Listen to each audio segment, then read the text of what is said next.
You hear me though? Yes. This is 3.5 minutes of this. All right, let's try doing this now. This really could be for how this video is going or what you saw here tonight. That was one of the worst performances I've ever seen from U of H. Not the worst, so Dana's got that going for him, but abysmal. 36-13. U of H was really never in the game. They were down 7 points at halftime, I think, but TCU dominated. They did whatever they wanted. Even when their offense looked bad, it was still a mile better than anything U of H put together and on the field. Stearns, what are your first thoughts? Um, Um, Bad got worse. it It was pretty bad. it seemed like when the first half ended, it seemed like U of H should have been up. Uh, they had gotten two turnovers in the first quarter. They had gotten in TCU territory. I think almost pretty much all of their drives almost, and yet they end up two field goals. Uh, those two fourth down plays to begin the game were just so terrible, and I think I think everybody sort of felt that the fact that they didn't get those, it was just like, well, that's going to cost them. That was their only shot to really, And it did. yeah, that was their only shot to really punch TCU in any sort of way and get them backpedaling, and they missed both those opportunities. As we hear some sirens down there. That's a U of H fight song. How about we play the video while the sirens are going off? Let's do this.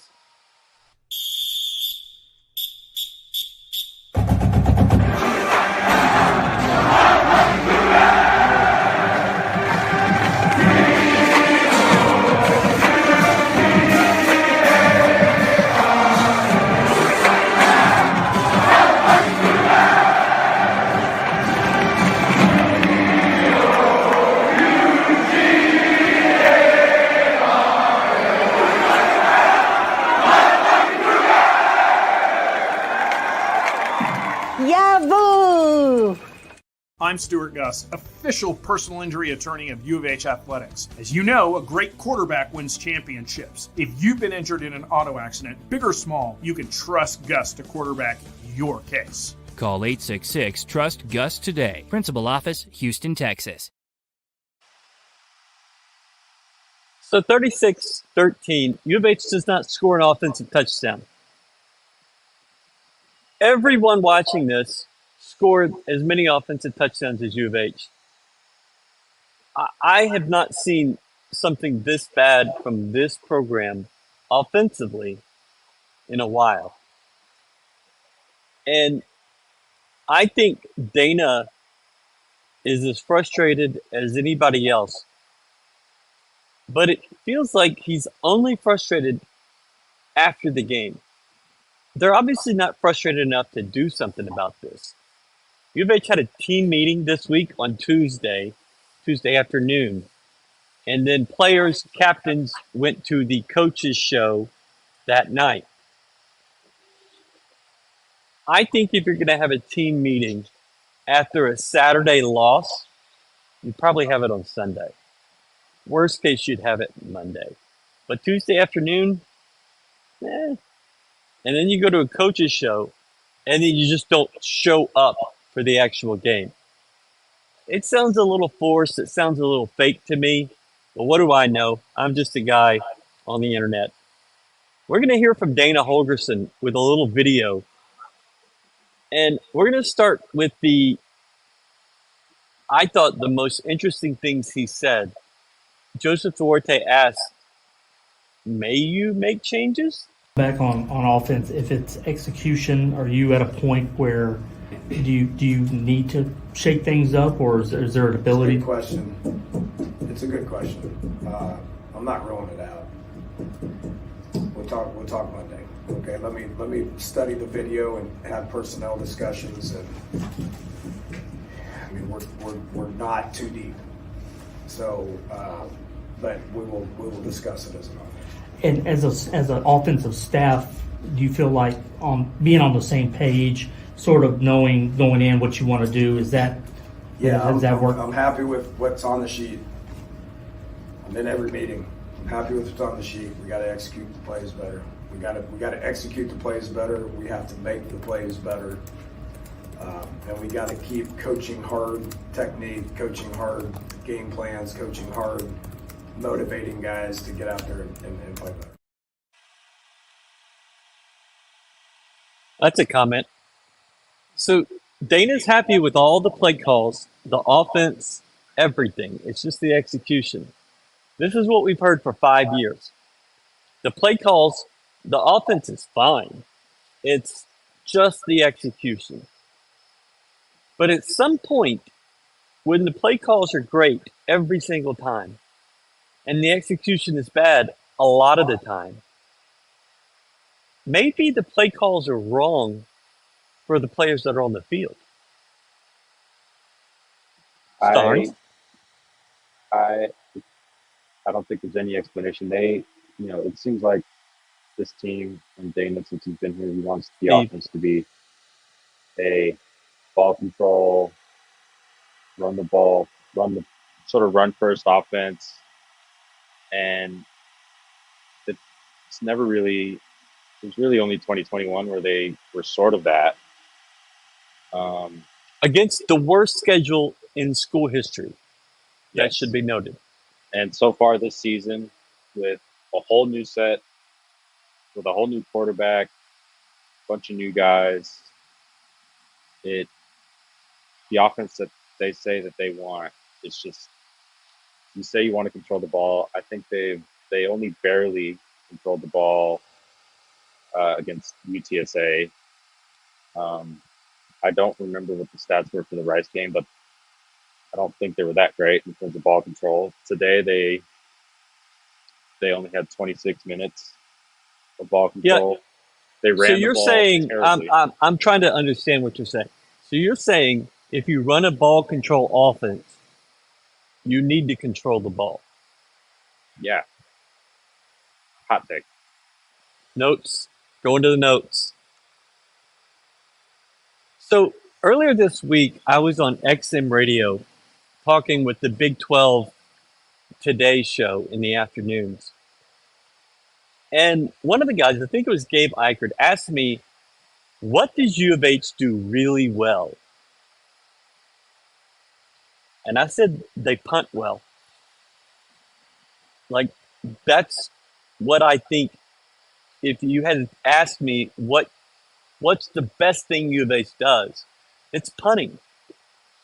And in 2019 and 2020, with Dane Roy, the best thing you did was punt. And now with Lane Wilkins, last year and this year, maybe the best two things you do is punt. And they asked me what the identity of this program is, and I can't tell you. And Brad Towns wrote 2 articles about that yesterday and today about the identity of this program. And today was game 50 of the Dana Holgerson regime. Game 50. And we still have no clue who this team is. I am so at a loss to tell you. I've been around from Kim Helton to Dana Dimmel to Art and Sumlin to Tony Levine to Tom Herman, Major Applewhite, and Dana. I think Dana Dimmel, I don't know what that identity was. And with Dana Holgerson, I don't know what it is either. Yeah, and I thought you would get an idea of what at least this season what this team's identity would be like today, and I quite honestly don't think we did. Um, there was really nothing. Towards the end of this game, I was trying to think about like, okay, well, other than the punting, what? That's a great comment. I'm I'm getting in your head with the punting thing, but it's the truth. What? Okay, what did they show? What did they show today? And I don't really know if it was a lot. I don't really know if it was much of anything. I mean, How about this? How TCU about you was never in trouble. take us through the major stats in this game, just in case anybody hasn't gone to look. Yes, yes, yes. So, um, first downs, TCU 35, U of H 12. Rush yards, I'm TCU sorry, did 51 you say attempts, 35? 3-5? 3-5, Okay. one less than the points they scored. TCU ran the ball 51 times for 250 yards. U of H ran it 27 times for 41 yards. That's Uh, less. total yards was 564 to 266. U of H got good returning, 6 returns for 201 total yards. Matthew Golden, of course, had that touchdown, the 98-yarder. U of H 0 of 4 on fourth down. They are now 2 of 10 on the season on fourth down. That is far and away the worst in the country. It was worse in the country when they were, I believe, 2 of 8. And then the broadcast said that they were worse in the country. And then, of course, they failed 2 more times. So they can only stay down there. Donovan Smith was sacked 6 times. What else? I did not see that one. That is pretty awful. U of H only dropped back. I think they dropped back about 38 times in the game. Maybe it was less. Uh, well, it would have been 41, and he was sacked 6 times. That's not good. And he ran for his life a little bit. Hi, Kyle Allen. Hello, John O'Corn. Okay. Hi, Steve. So you're at a crossroads. Offensively, you're nowhere. Defensively, Dana said he was very happy with where this defense was, which blows my mind. The defense was on the field 88 plays, 8, and gave up 550 yards. I don't know how you can be happy with that. TCU was not great. They were not crisp on offense. They had really good drives, like dominating drives. And then there were times that looked like crap. And they gave you opportunities to get back in it, but you were never close. The fourth down thing is something you have focused on a little bit. 2 of 10 on the season.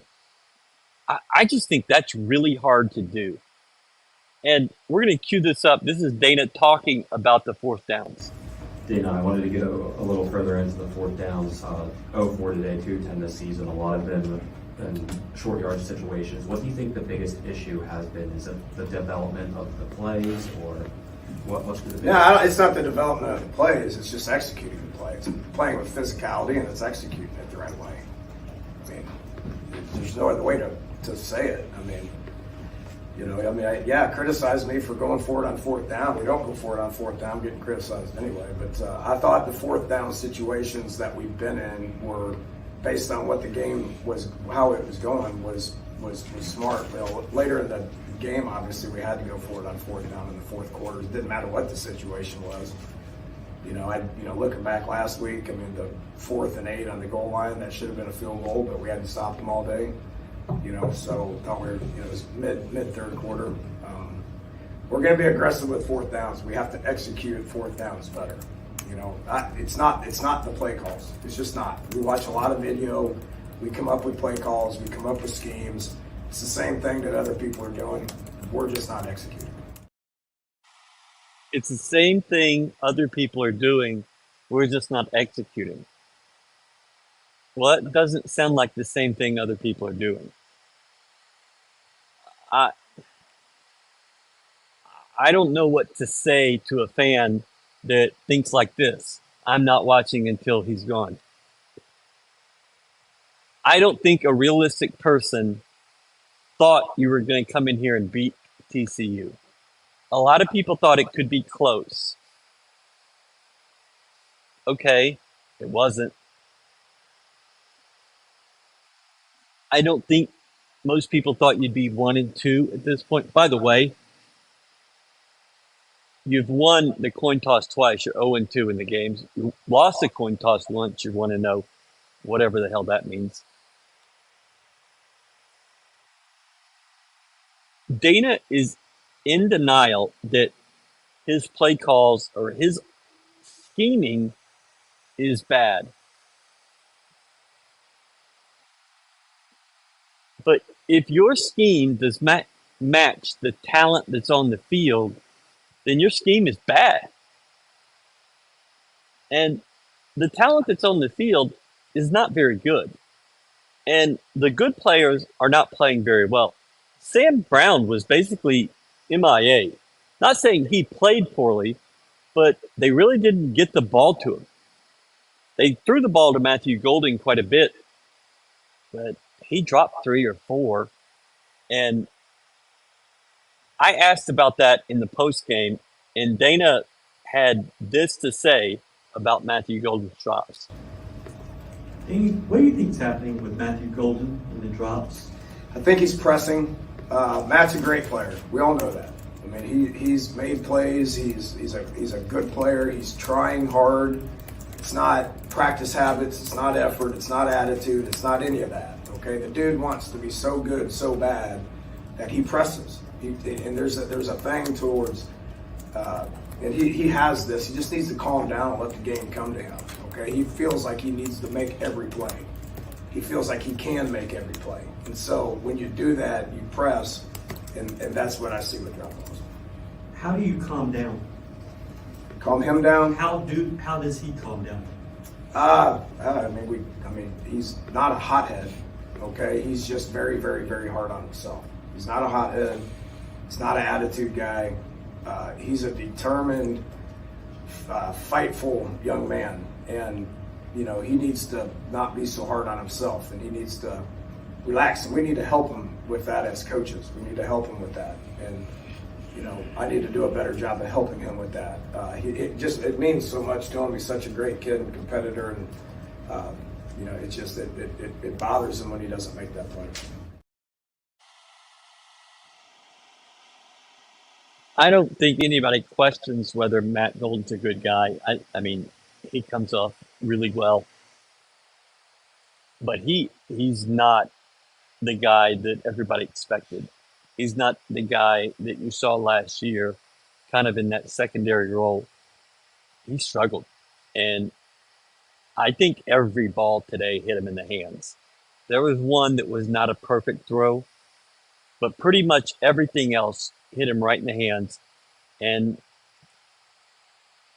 whether I saw on one throw on the U of H sideline, he started to kind of turn and take off down the field before he secured the ball. But otherwise, he's just not been very good. Yeah, I don't think the receivers were that great today. In general, Joseph Vanjek, I think, had at least one drop. Sam Brown really was only targeted towards the end. Yeah. And then the tight ends in this offense are, at least in the passing game, are pretty non-existent. Michael Laughlin caught a pass. They targeted the tight end 7 times tonight, according to the stats. I think it was more, to be honest. But 7 times. Sam Brown had 99 yards. And so when I say that he was kind of MIA, I don't mean in his effort or his production. But he's been your best player on offense. The whole offense should be built around him. And you're struggling at quarterback. You are not running the ball at all. The rush game is abysmal. But I don't know where you go from here. Like, Sam Houston has played some really ugly games. And I fear next week, this team is coming off a horrible loss and then two emotional games before that. I can't imagine they're going to be up for Sam Houston State. And Sam Houston has to think, just looking at what they've seen, especially tonight, that they have a real chance to come in here and win. And I'm not saying that they do, but if I'm on that sideline in that locker room, I've got to think, man, there's an opportunity here. Uh, I would say it's a get right game, but if we learned anything from Rice, I don't know if there is one for U of H this year.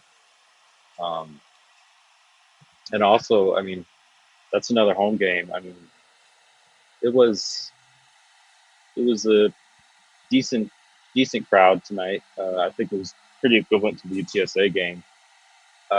By the fourth quarter, it was there. At least 2/3 of it was gone. There was some booing.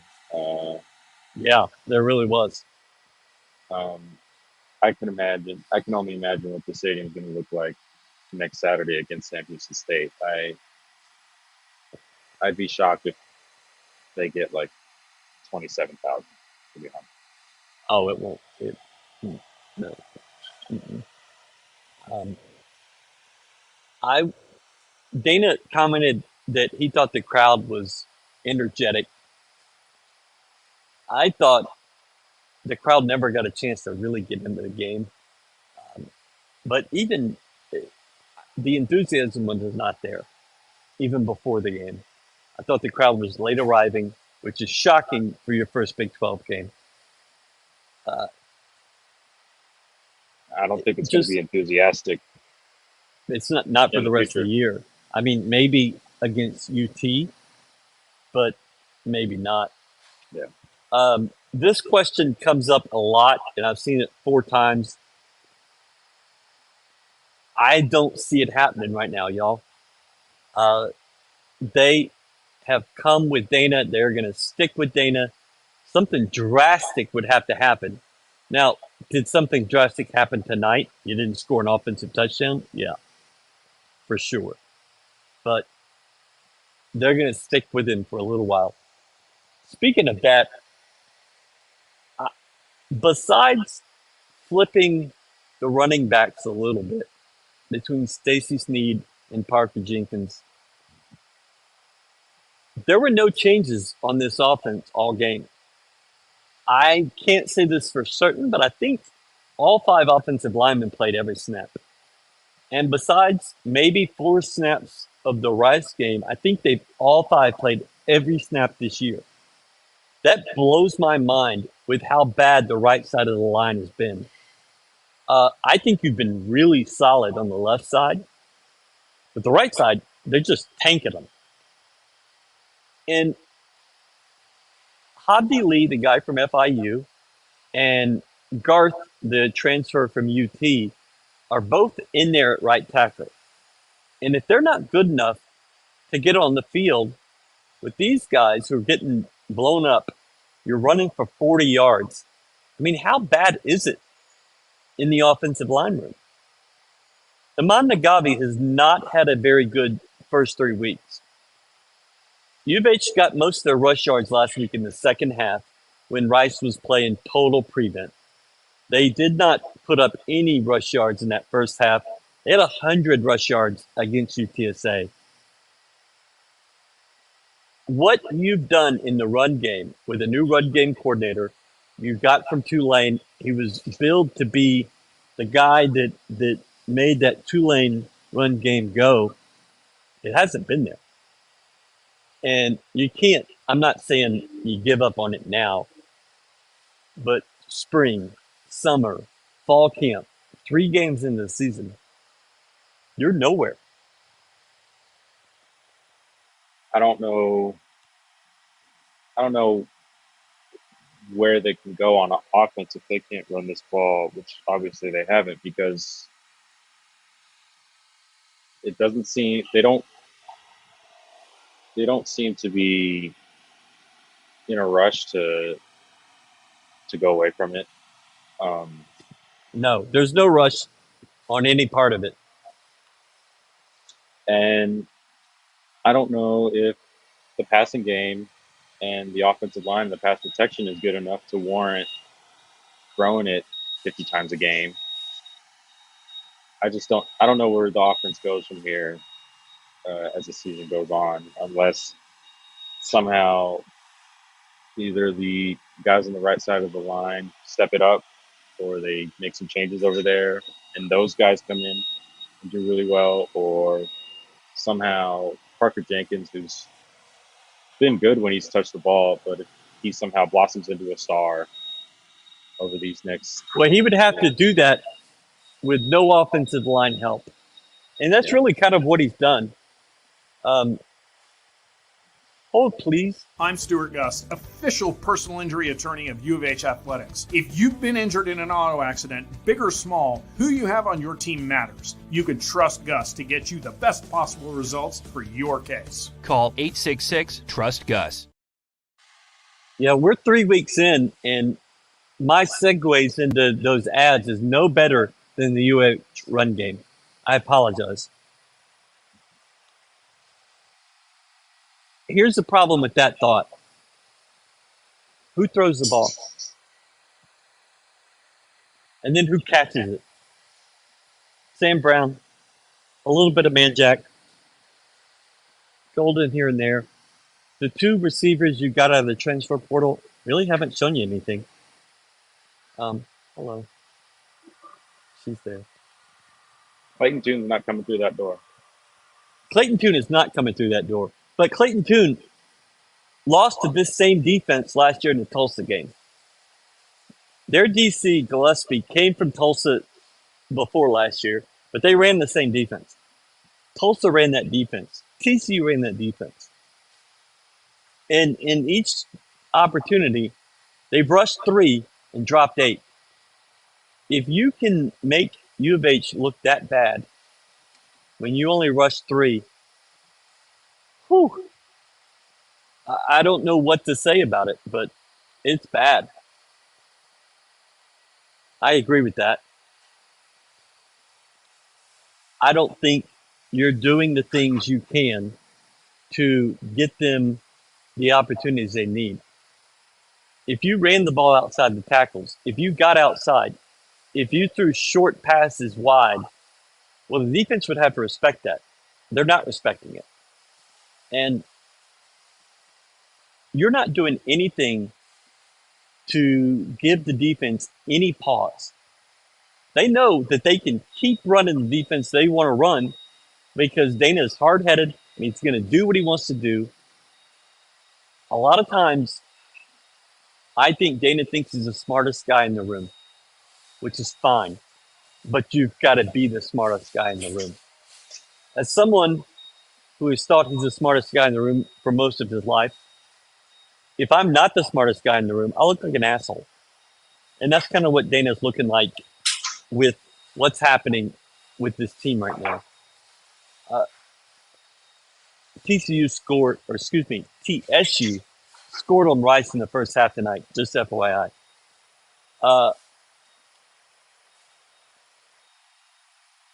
I saw a question a minute ago. They're not, I think we might have talked about that. They're not going to make a change. They're not going to talk about it. Uh, if Sam Houston overlooks us,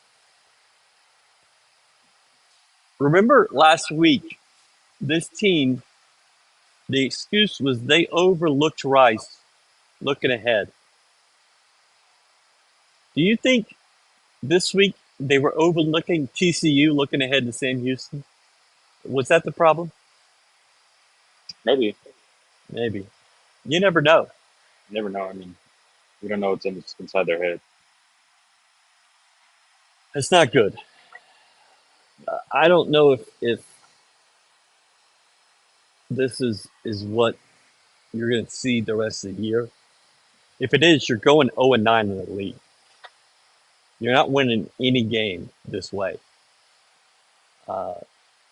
I don't know what you have to do if you're going to make a change on the offensive line at quarterback. Something has to change. And we haven't talked about the defense really because Daniel was happy with them. But 88 plays and 550 yards is not going to cut it. And TCU was not in harmony. They were not playing well. And if you come up against a team that is playing well and is getting it done, it's going They to be ran it ugly. 51 times. They probably could have ran it every play. I don't know Close why to they every threw play. it, except for they threw it really well. Um, at halftime, they had gotten 10 receivers into the game. I don't know what they ended up with, but they may have had more receivers catch a ball than U of H had defenders tackle. Uh, 3, 6, 9. It looks like it was still 10. They had 8 or 9 guys run the ball. It's They one had thing to just pound you with 2 or 3 receivers and 1 running back, but they just kept bringing in fresh bodies. James, the sports editor before me, told Well, pointed out to technically, me I that was a sports editor before you. uh, 3 TCU rushers had more rushing yards than U of H as a team. Amani Bailey, Chandler Morris, and Trey Sanders all had over 41 rushing yards. Monty Bailey had 126, so he tripled U of H as a team there. If my math is right. Sounds like it. All right, let's jump into our questions since we're well into this. I've got some for you. Dana talked about perhaps making some changes and talking about them Monday with the press at his 11 a.m. press conference. Do you think he make any changes or announces any changes by Monday? No, Yeah, me either. I don't. Okay, that was the worst question ever because we just both can just say no. No, I don't. I wouldn't. I mean, I definitely wouldn't predict them changing at quarterback. If they end up changing something on the offensive line, I wouldn't expect them to announce it on Monday. I don't I agree with that. see much changing going into Sam Houston State. If I think the only way I see change happening is if Sam Houston State starts going really bad, and they have to. And We might do this show during the game if that happens. We could just break all the rules, yeah, but we're not going to do that. Don't worry. All right, what you got? Well, I had some. We had sort of addressed them as the pod went on, but one was, could this have been worse? Yes. Yes. TCU threw 2 interceptions. One I know that was down near the end zone. I don't remember the other one. Or threw an interception and had a fumble. It was I a don't know. fumble first and an interception. And I think they went for it on 4th down and didn't make it. I mean, it could have been worse. They weren't crisp. They struggled. And I had people before the game tell me that they'd score in the low 40s and U of H would score in the low 30s. And I thought, how? If I'm right, U of H has scored 58 points in regulation in 3 games. That's 19 points a game. And 7 of those tonight came from special teams. And I believe most of the points have been scored on a field of 50 yards or less. They're not going 80 or 90 yards. And so you're scoring on these short fields. When a team puts you back, you're not scoring. TCU punted from like the 40-yard line. Maybe it was the 35. Because they knew that U of H could score from that 35 or 40 if they didn't get the 4th down. But if you put them back, they're not doing it. And Yeah, they didn't. They didn't come close. They were near the red zone, and you were saying maybe they would punt it here I because then thought they they'd could punt from the get a safety. 20. What you could take the 3 points, but if you get the safety and get the ball back, that's worth more. And so I thought it was possible. They just said no, thank you for the field goal. Punt it from the 20. See if they. The answer to this is yes. It could last as long as he wanted, but it lasts 15 minutes. QB is the problem. You should attend more games because you like tailgating with your friends and paying $8 for Red Bull in the concession stands. And U of H needs the money. Let's be real. Please come. My next question for you. Besides the kick return, what was the best play of the night? Best play of the night. Yeah. Um, it could have been Offense, the Malik. defense, special It could have teams. been the Malik Fleming kick return to end the half when the kick was short and he went like 60 yards, didn't score. The fumble, I think it was probably the fumble on that first play of the second drive where The strip and yeah, recovery. Yeah. that was That was a pretty good play. And that made yeah, you think that, okay, U of H came to play, yeah, but they didn't. nothing came. I think it was the 55-yard punt from Lane Wilkins. I He don't know why I didn't really expect kicked that. that very well. Uh, I can't, they sacked the quarterback, Chandler Morris, a couple times. 3 times. U of H ran for 8 yards on one play, but other than that, I don't know what you'd say.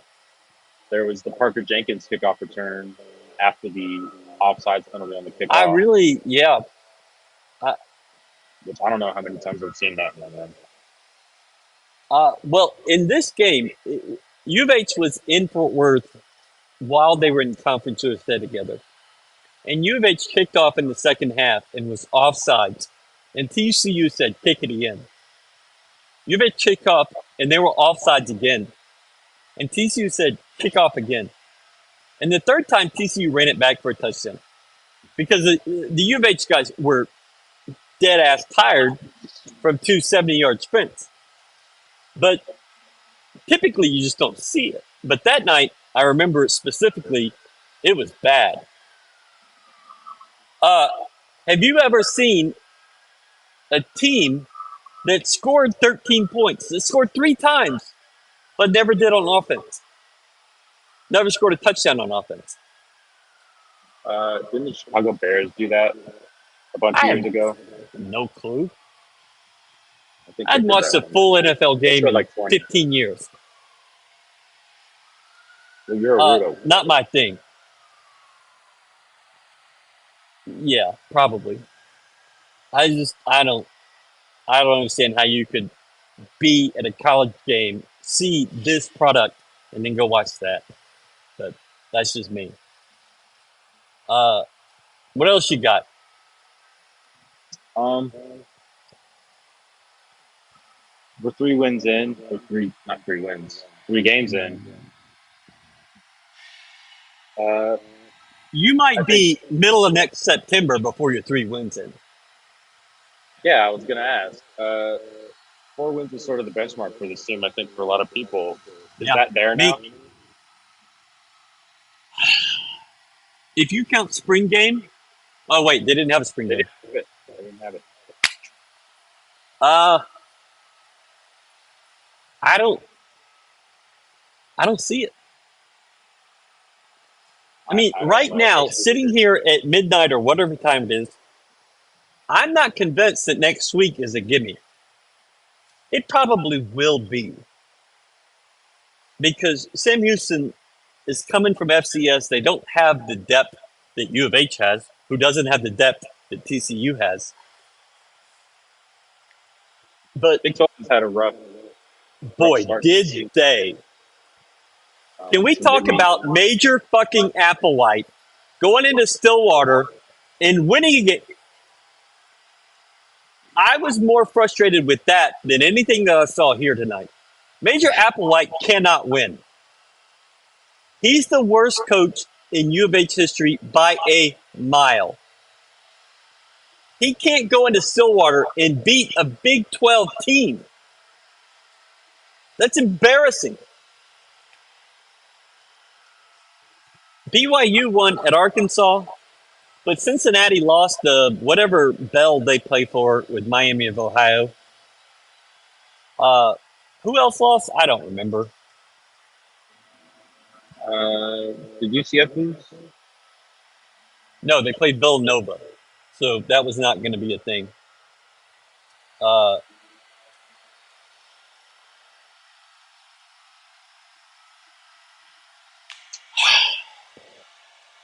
I don't know. Did the Rockets ever trade Porter?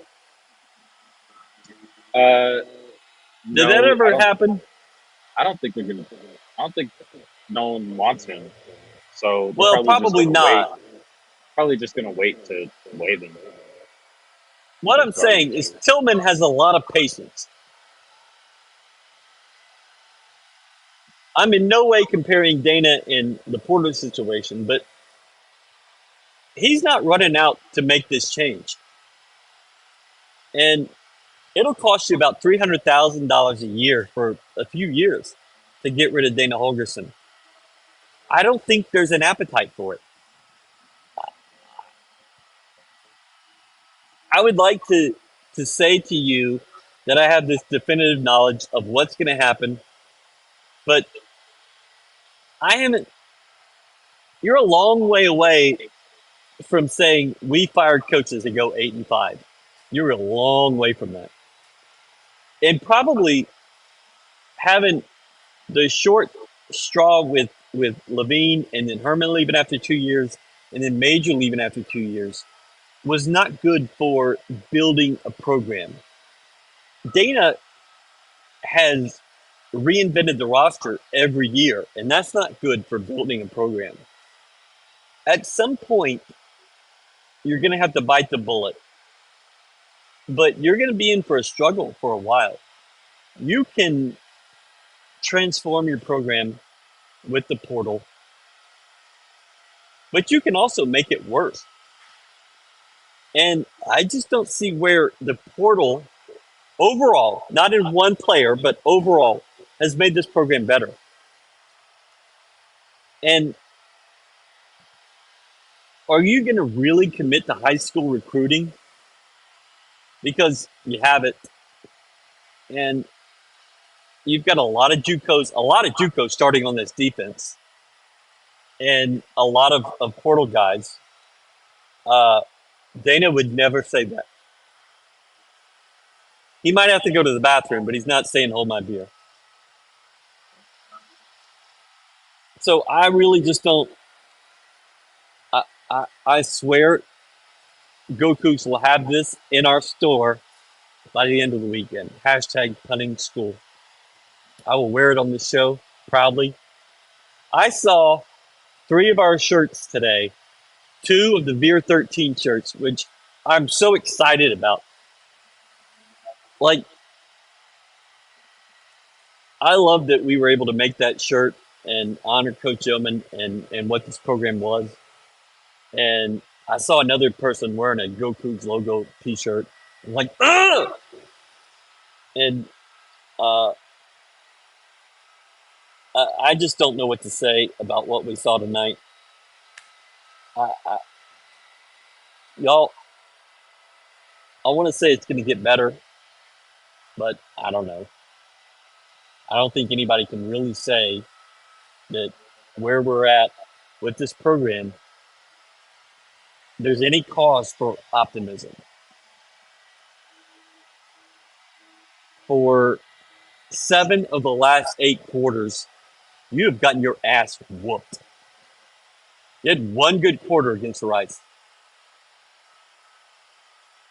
You won the UTSA game, but did you really play well? I don't know where you hang your hat right now. Do you have anything? Not really. I don't know. I've been waiting to use that one. Yeah, I don't know how you look at how the season has gone, and how you look at this team, and be really positive going forward about really any of these Big 12 games coming up, other than maybe like West Virginia. But even then, I don't know. You said it. We're going to have lots of words on GoCougs.com this week. You're probably not going to want to read any of them because none of them are going to be very nice about the state of the program. We'll do talking about them Cougars. We'll do all kind of other things. But the week is not going to be pretty. The enthusiasm going into Sam Houston is going to be the worst it's ever been. My two nieces are coming Saturday night, and I'm really excited for that. But the rest of it, I don't know.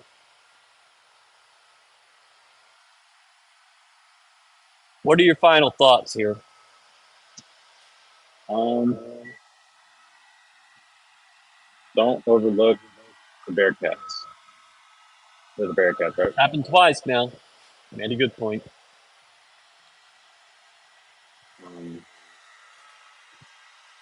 I don't think there's anything else to say. This sucked. This was in the top 5 worst performances of the last 25 years. And to happen on this night is just a horrible moment for this program. This program needs good news in the worst way. I don't know what way that comes, but you need good news. And it ain't coming. I've said all year that 4 wins can show me progress.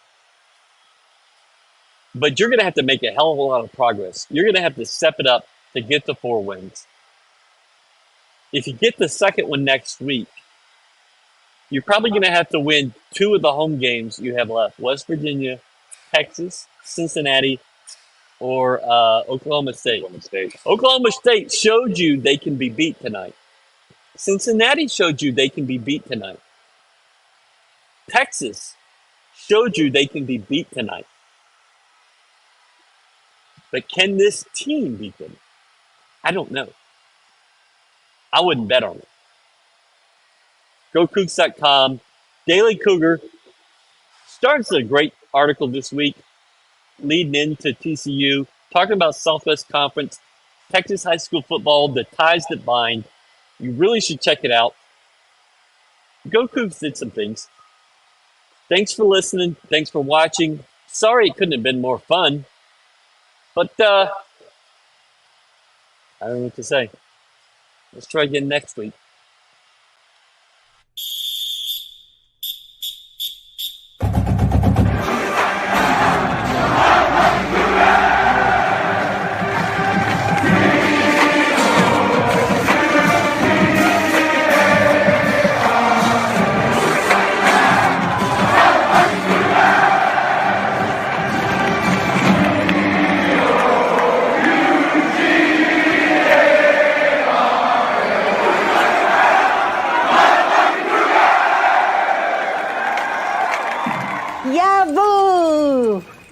I'm Stuart Gus, official personal injury attorney of U of H Athletics. As you know, a great quarterback wins championships. If you've been injured in an auto accident, big or small, you can trust Gus to quarterback your case. Call 866-TRUST-GUS today. Principal office, Houston, Texas.